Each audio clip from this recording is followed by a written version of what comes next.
بسم اللہ الرحمن الرحیم، السلام علیکم۔ میں ہوں جواد فیضی، آپ دیکھ رہے ہیں چوتھا ستون۔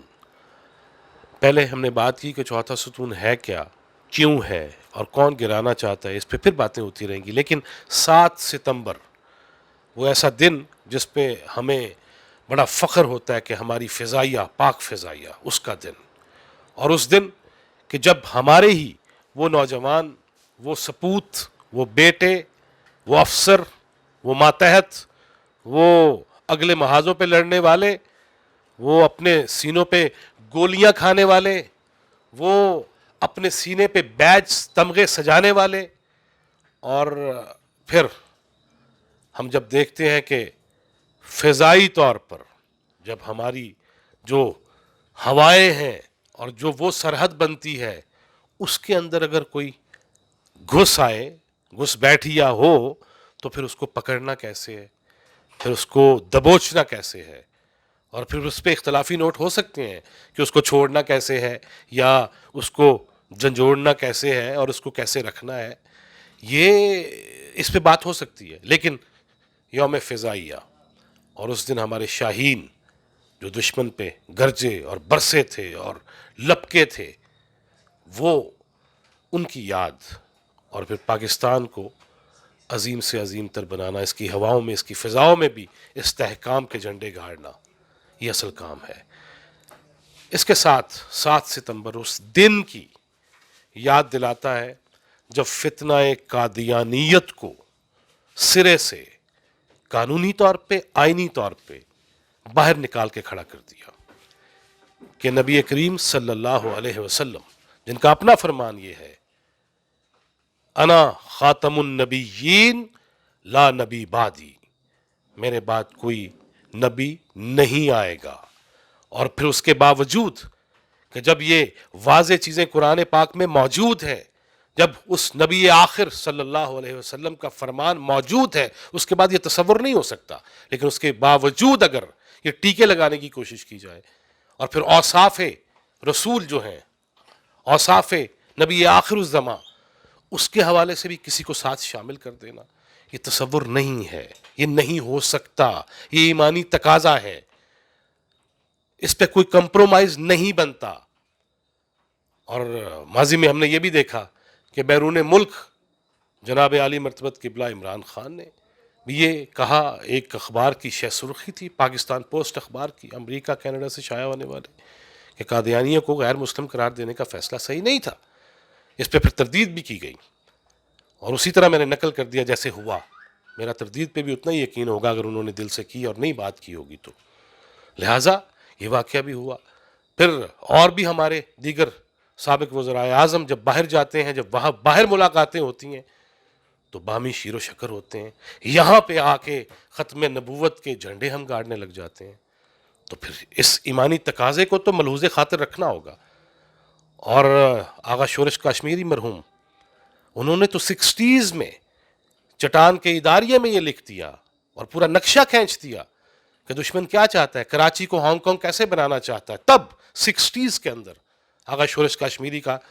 چٹان کا اداریہ موجود ہے، جس میں یہ بھی کرتارپور راہداری کا ذکر تھا، قادیان کا ذکر تھا، جس میں پھر پختونستان کی باتیں تھیں، جس پہ کراچی، سندھ اور حصوں کی باتیں تھیں کہ دشمن کی سازشیں ایسی ہیں۔ اور کشمیر، جنت نظیر، جو پہلی دنیا میں پہلا کانسیپٹ ہاف ویڈو کا،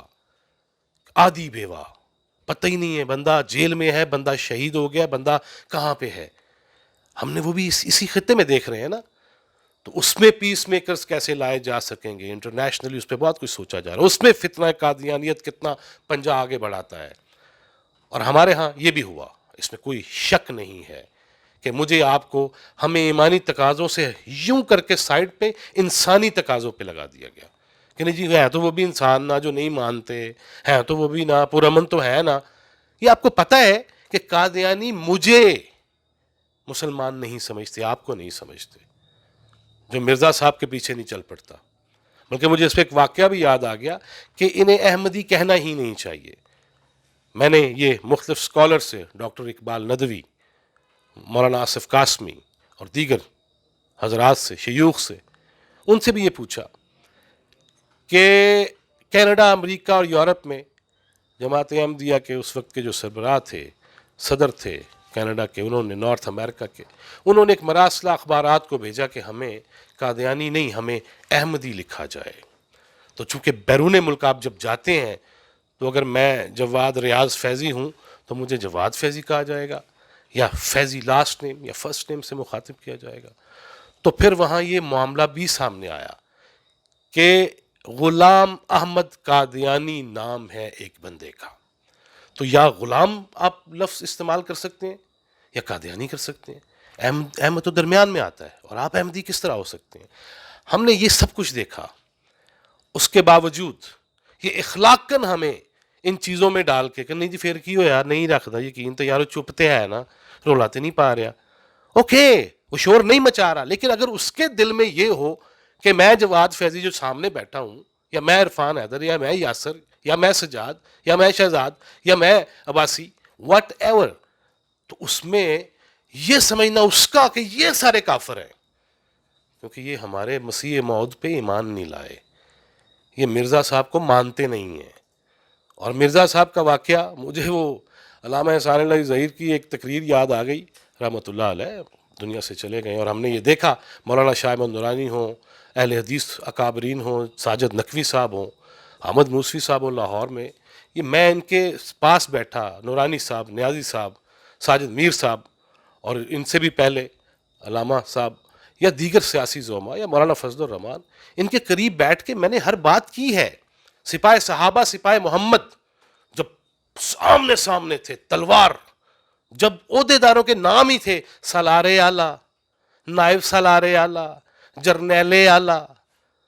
تو اس قسم کے جو گروپ بنے ہوئے تھے فوجی انداز کے نام اور عہدے اس میں، تو ہم نے یہ بھی دیکھا کہ تب وہ جتنے مرضی اختلافی نوٹ رکھتے تھے، مقلد غیر مقلد، احناف کا، دیوبند کا، بریلویت کا، اہل حدیثوں کا، اہل تشیع کا، تو اس میں ایک نکتہ، اور کیا خوبصورتی تھی، مولانا مفتی محمود، پروفیسر غفور احمد، اور جناب مولانا شاہ احمد نورانی اور دیگر ایسی شخصیات جو اسمبلی میں موجود ہوں، ذوالفقار علی بھٹو وزیر اعظم، عوام طاقت کا سرچشمہ ہے، روٹی کپڑا مکان والے بھٹو صاحب، وہ وزیر اعظم، اور اس دور میں اگر یہ قانون بنتا ہے تو اس میں کسی کو بھی رخنا ڈالنے کی گنجائش نہیں ہونی چاہیے، وہ بے شک وائٹ ہاؤس میں کوئی امریکی صدر کے کان میں کسی کا تعارف کرا رہا ہو یا کچھ بھی ایسا کر رہا ہو، یہ عقیدہ ختم نبوت، اس پہ ڈٹ جانا یہ میرا حق بھی ہے اور میرے اوپر فرض بھی ہے، اور میں یہ چاہوں گا کہ جو میڈیا نے بھی ہمیں وہ نیم وہ بنا دیا ہے نا کہ کوئی گل نہیں یار، نو، مجھے کوئی کافر سمجھے کیوں سمجھے، لکم دینکم ولی دین، لیکن مجھے کوئی سمجھے اور یہ کہے کہ جو نبی آخر حضرت محمد الرسول اللہ صلی اللہ علیہ وسلم، فدا ہو امی و ابی، جن پہ ایمان لائے بغیر اور ختم نبوت پہ ایمان لائے بغیر میں مسلمان نہیں ہو سکتا، میں نبی آخر ان کے فرمودات سے انحراف نہیں کر سکتا، اور ہمیں یہ مل جل کے کرنا ہے، یہ میڈیا کی ذمہ داری ہے، لیکن الٹا کر دیا گیا۔ جناب مشرف کے دور کے وہ لوگ جو رخنے ڈالتے رہے، جو بیرون ملک سازشوں میں شریک رہے، جو مجھے تو یہاں وہ واقعہ بھی یاد آ رہا ہے کہ یہاں پہ میں نے دیکھا اپنی رپورٹنگ کرتے ہوئے بطور بیٹ رپورٹر بھی، میں دیکھتا ہوں حضرت قادری کینیڈا والے وہ مینار پاکستان پہ بیٹھ کے مرزا طاہر کو للکارتے ہیں، مباہلے کا چیلنج دیتے ہیں، اور مینار پاکستان پہ اپنے بچوں کے ساتھ بیٹھ جاتے ہیں کہ آئے گا مباہلہ ہوگا، جو سچا ہوگا جیت جائے گا۔ وہ نہیں آ سکتا تھا مرزا طاہر، کیسے پاکستان میں آ سکتا تھا؟ لیکن ہمیں جذباتی طور پہ علماء نے ختم نبوت کے جھنڈے گاڑے، اور پھر جب میں نے کینیڈا میں حضرت قادری صاحب اور وہاں کی جو رجسٹرڈ جماعت احمدیہ قادیانیوں کی جماعت ہے، لجنہ سینٹر، میں نے دونوں طرف فون کیے کہ بھائی صاحب لاہور میں تو فساد کا فتنے کا خطرہ ہو سکتا تھا، کینیڈا میں تو نہیں ہے، بیٹھ کے مباہلہ نہ کرا دوں آپ کا میرے اخبار کے پلیٹ فارم سے؟ قادیانی جماعت تو رضامند ہو گئی، طاہر القادری رضامند نہیں ہوئے۔ وہ جو یہاں پہ عاشق رسول تھے، حضرت تھے، مفکر اسلام تھے، مقرر انقلاب تھے، جو ختم نبوت کے نام پہ یہاں مینار پاکستان میں اپنے چاہنے والوں کی لائنیں بچھوا دیتے تھے، لیکن جب کینیڈا پہنچے، تیری زلف میں پہنچے تو سبھی ایک ہوئے۔ پھر جنکار تھی، پھر کوئی تکرار بھی نہ تھی، اور پھر ایمانی مسئلے تھے۔ ہمیں اپنے ایمانی تقاضے جو ہیں پورے کرنے ہیں، اور اللہ تعالی ہمیں حق بات کہنے کی توفیق عطا فرمائے۔ اللہ حافظ۔